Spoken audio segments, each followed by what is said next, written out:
यह कहानी नागपुर नाम के एक छोटे से गांव में रहने वाले रघु की है। यह है उसकी पत्नी मीना, एक सीधी सादी गांव की महिला, और उनकी बेटी लक्ष्मी। गांव में सबसे गरीब रघु था। उसका बड़ा भाई अच्छी स्थिति में था।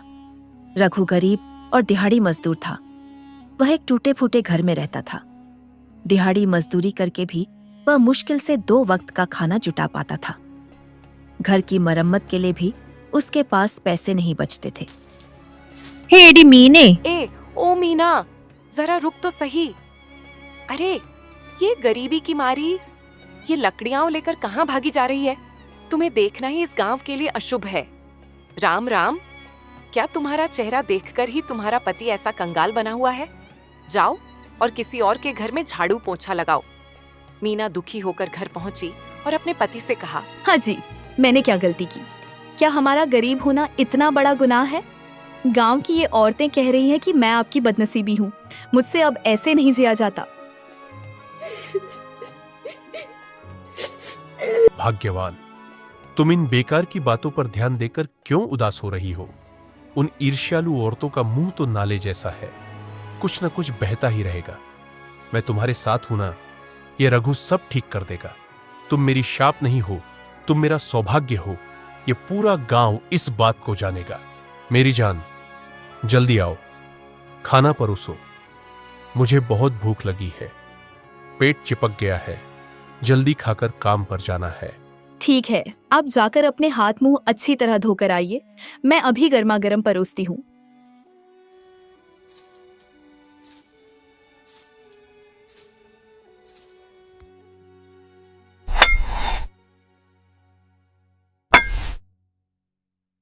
ठीक है, मैं काम पर जा रहा हूं। तुम और बेटी ध्यान रखना। हाँ, आप भी ध्यान रखिएगा। ज्यादा परेशान मत होना, समय पर घर आ जाना। इतना कहकर रघु काम पर चला जाता है। रघु बहुत मेहनत करता था। उसका दिल साफ था। वह किसी का बुरा नहीं चाहता था।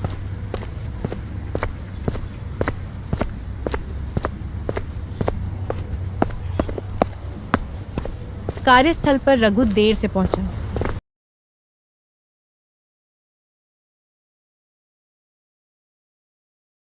अबे ओ रघु, आज इतनी देर कैसे हो गई? जैसे कोई आधी रात को आया हो। वो अब और वो मत कर। चुपचाप जाकर काम कर, वरना मैं तुझे ठीक कर दूंगा। जी मालिक, माफ कर दीजिए।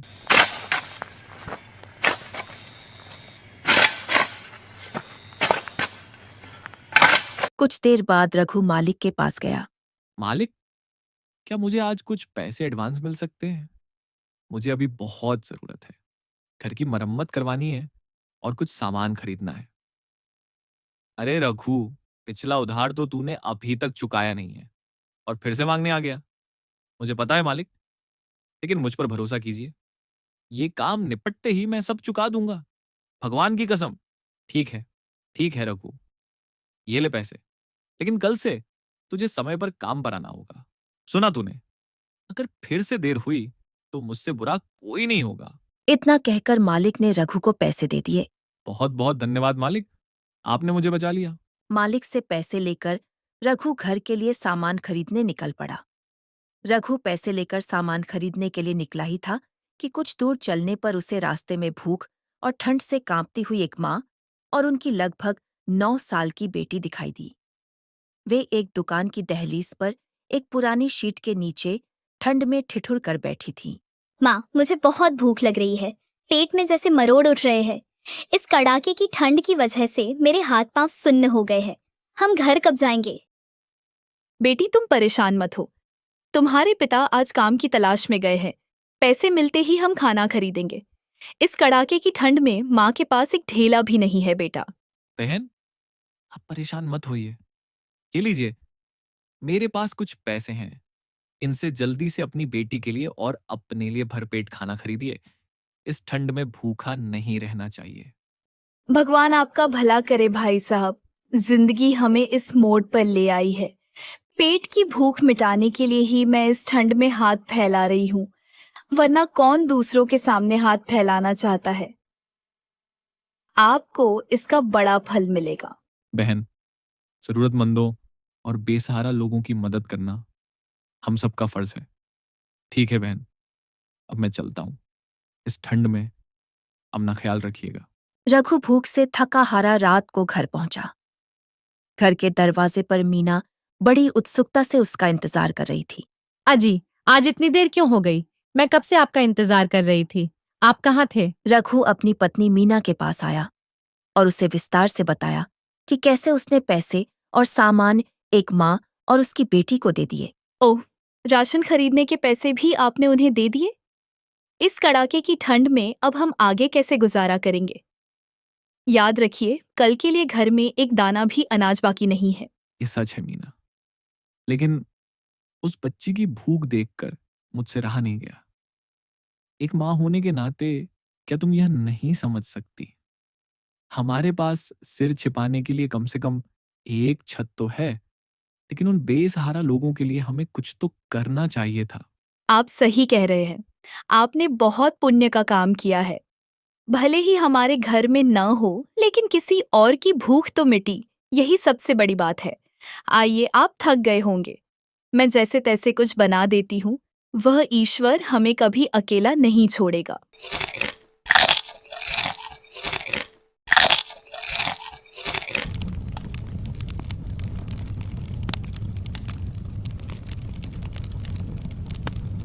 समय रात का दूसरा पहर था।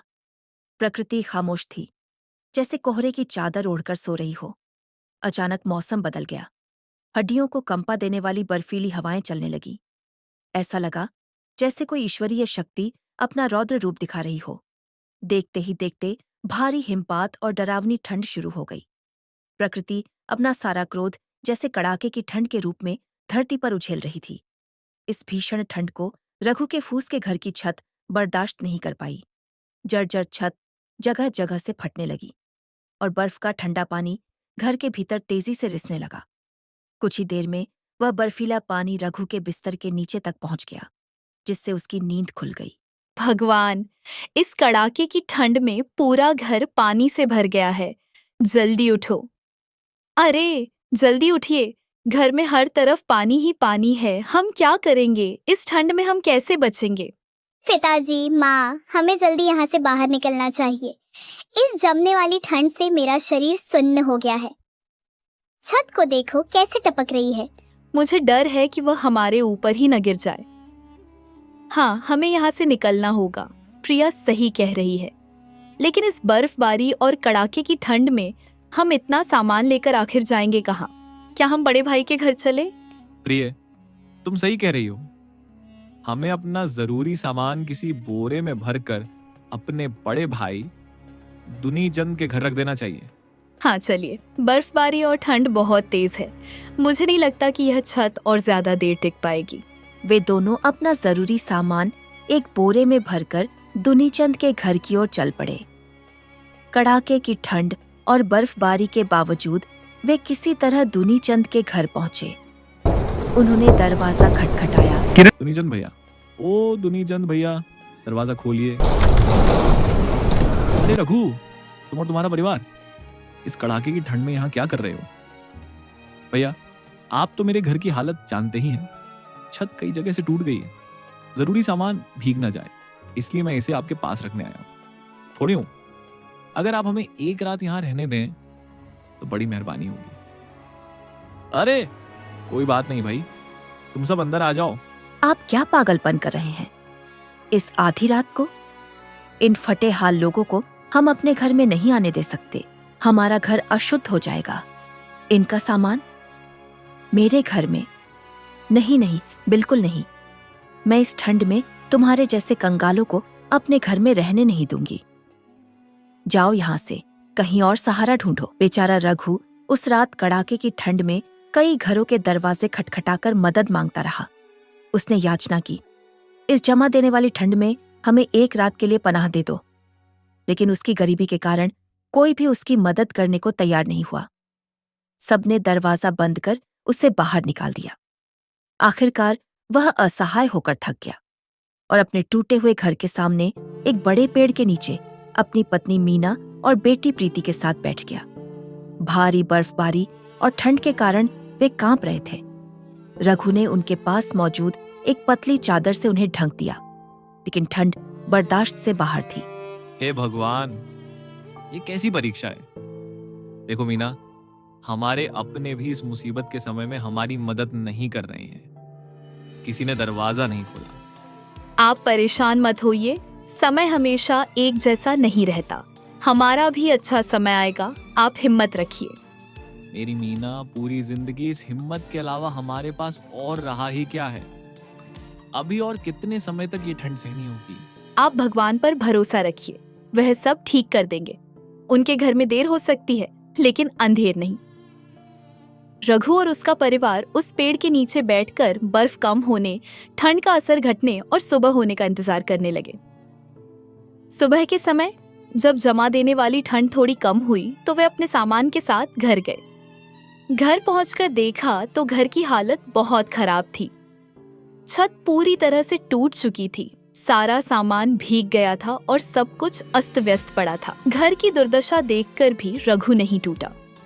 अपनी पत्नी और बेटी को ढांढस बंधाने के बाद वह उस ठंडे घर से बाहर निकल पड़ा और काम की तलाश में भटकने लगा। राशन खत्म हो चुका था और घर की मरम्मत के लिए पैसों की सख्त जरूरत थी, इसलिए जल्द ही काम ढूंढना उसके लिए जीवन मरण की लड़ाई जैसा था। सबसे पहले वह ठेकेदार धनपत के पास गया। मालिक, मुझे काम दे दीजिए। मेरा घर टूट गया है, अब जल्द से जल्द काम करना ही होगा। अरे रघु, इस कड़ाके की ठंड की वजह से निर्माण के सारे काम बंद पड़े हैं। कोई भी मजदूर इस ठंड में काम करने को तैयार नहीं है, इसलिए मेरे पास अभी तुम्हारे लिए कोई काम नहीं है। मालिक, आप जानते हैं कि मैं कर्ज चुकाने के लिए कितनी मेहनत कर रहा हूं। मेरा घर टूट चुका है और इस ठंड में मेरा परिवार तड़प रहा है। रघु, अभी मैं खुद नुकसान में चल रहा हूं। ठंड कम होने तक इंतजार करो। इस स्थिति में मैं तुम्हारी कोई मदद नहीं कर सकता। धनपत की बातें सुनकर रघु पूरी तरह टूट गया। वह कई दिनों तक काम की तलाश में गांव और पास के शहर में भटकता रहा, लेकिन भीषण ठंड के कारण उसे कहीं भी काम नहीं मिला। ठंड की वजह से हर जगह काम रुका हुआ था। भूख और जमा देने वाली उस ठंड ने उसे बेहद मुसीबत में डाल दिया। राजस्थान के बड़े व्यापारी मंगतराम ग्रामीणों को कंबल बांटने के लिए अपनी गाड़ी से रायसिंहपुर आए। भारी बारिश के कारण उनका वाहन कीचड़ में फंस गया। भाइयों, इस कड़ाके की ठंड में मेरी गाड़ी फंस गई है। मेरी मदद करो। इस ठंड और बारिश में भीग कर आपकी मदद करने कौन आएगा? हमसे नहीं होगा। साहब, क्या मैं आपकी मदद करूं? भाई, कोई मेरी मदद नहीं कर रहा है। इतनी भारी बारिश और ठंड है। रघु ने अपनी पूरी ताकत लगा दी और गाड़ी को धक्का देकर बाहर निकाल दिया। आपका बहुत बहुत धन्यवाद। मैं यहाँ 1 घंटे से ज्यादा समय से मदद के लिए चिल्ला रहा हूं। आप कौन है? साहब, मदद करना हमारा फर्ज है। मेरा नाम रघु है। रघु की हालत देखकर मंगतराम ने बताया कि वे कंबल बांटने आए हैं। जब उन्होंने रघु की गरीबी की कहानी सुनी तो उनकी आंखें भर आईं। रघु भाई, आपकी ईमानदारी ने मुझे बचा लिया। इन पैसों का इस्तेमाल आप अपना घर ठीक करने और परिवार की जरूरतों के लिए करें। इसके अलावा मंगतराम ने अपनी गाड़ी से 3 सबसे अच्छे कंबल निकाले और उसे दिए। ये तुम्हारे, मीना और प्रीति के लिए है। अब आप इस कड़ाके की ठंड में कष्ट न सहें। आप बहुत नेक इंसान हैं। इन पैसों से मेहनत करोगे तो जल्द ही कामयाब हो जाओगे। साहब, मुझे यकीन नहीं हो रहा, भगवान ने ही आपको हमारे पास भेजा है। रघु ने कृतज्ञता के साथ पैसे और कंबल स्वीकार किए और घर लौट आया। उन कंबलों की गर्माहट में रघु और उसका परिवार उस सर्दी में पहली बार चैन से सोया। मंगतराम के दिए पैसों से रघु ने सबसे पहले अपना घर ठीक करवाया और राशन खरीदा। वो पैसा उसके नए जीवन के लिए एक मोड़ साबित हुआ। उसने सच्चे मन से कड़ी मेहनत की। रघु ने ईमानदारी और निष्ठा के साथ कड़ी मेहनत की। उसने धीरे धीरे अपना सारा कर्ज चुका दिया और खुद का एक अच्छा घर बनाया। जल्द ही रघु नागपुर गांव का सबसे मेहनती और सम्मानित व्यक्ति बन गया। मैं एक मलयाली हूँ। मेरे हिंदी वीडियोस देखने के लिए सब्सक्राइब करें। अगर आपको एक मलयाली के हिंदी वीडियोस पसंद है तो सब्सक्राइब जरूर करें। ऐसे और वीडियोस के लिए चैनल को सब्सक्राइब करें।